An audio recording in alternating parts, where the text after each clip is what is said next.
Hello বন্ধুরা, তোমরা সবাই কেমন আছো? নিশ্চয়ই ভালো আছো। তো আমি আজকে বানাচ্ছি, দেখো, দুধ পাটিসাপটা। ইচ্ছে হলো সন্ধ্যেবেলায় দুধ পাটিসাপটা টিফিন করব, তাই বানিয়ে ফেললাম। তার জন্য 2 চামচ সুজি, বড় চামচে 2 চামচ সুজি ভিজিয়ে রাখলাম আগে থেকে। আর এদিকে খেজুর গুঁড়ি যে পাটালি হয় ওটাকে ভালো করে গ্রেড করে নিয়েছি। আর নারকেল কুড়িয়ে নিয়েছি, দেখো কড়াইতে নারকেলটা দিয়ে গ্রেড করা গুড়টা দিয়ে দিলাম। দিয়ে খুব ভালো করে নাড়াচাড়া করে মিশিয়ে নেব। আর 2টো এলাচ থেতো করে দিয়ে দিচ্ছি ওটা টেস্ট হওয়ার জন্য। ভালো করে মিশিয়ে নিয়ে দেখো আমার পুরটা হয়ে গেল। এটাকে আমি বন্ধ করে দিলাম। এইদিকে আমি একটা মিক্সার গ্রাইন্ডারে 2 বাটি চালের, যে শুকনো চালের গুঁড়ি নিয়েছি, আর হচ্ছে হাফ বাটি ময়দা দিচ্ছি। আর যে ভেজানো সুজিটা ছিল ওটা দিয়ে দিলাম। আর পরিমাণ মতো নুন দিয়ে জল দিয়ে ওটাকে ভালো করে একটু ব্লেন্ড করে নিলাম, যাতে ফেটানোটা হয়ে গেল ওতে দিলে। দিয়ে দেখো এইভাবে ব্যাটারটা তৈরি হয়ে গেছে। এইভাবে ব্যাটারটা করেছি।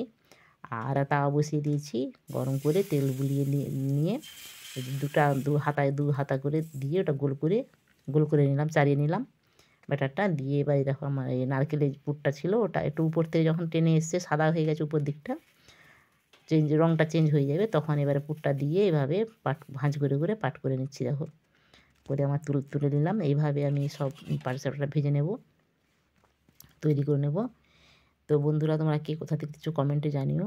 তো তোমরা আমার ভিডিওগুলো কেমন লাগে তোমাদের। আমি চেষ্টা করি ভিডিও শেয়ার করার, রান্নার যে ভিডিওগুলো দিই। তো তোমাদের মতো হয়তো খুব ভালো পারি না, তবুও চেষ্টা করি, খুব সাধারণভাবেই করি আমি ভিডিও। সব কিছু ঠিকঠাক হয়তো জানি না আমি, যতটা সম্ভব ততটাই করি। তো তোমাদের যদি ভালো লাগে আমার রান্নাগুলো, তো ফেসবুক থেকে দেখলে আমার পেজটিকে ফলো করো, আর ইউটিউব থেকে দেখলে চ্যানেলটিকে সাবস্ক্রাইব করো, আর লাইক কমেন্ট করে পাশে থেকো বন্ধুরা। তো পাটিসাপটাগুলো সব ভেজে নিয়েছি। দেখো পাটিসাপটাগুলো একটু লম্বা হয়েছে বলে এগুলোকে একটু হাফ করে কেটে নিচ্ছি, যাতে দুধে দিতে সুবিধা হয়।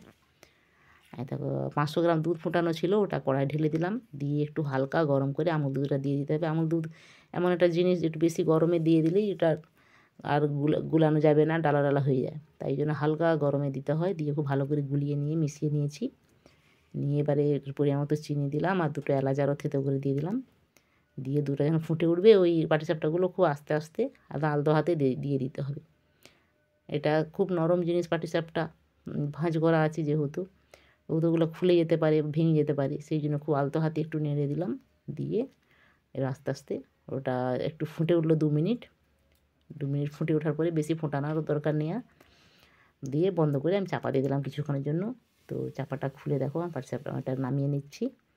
তো আমার রান্নাটা তোমাদের কেমন লাগলো বন্ধুরা, তোমরা কমেন্টে জানিও। ভাই, এটা সন্ধ্যেবেলা আমরা টিফিন করে নিলাম, খুবই টেস্ট হয়েছিল খেতে।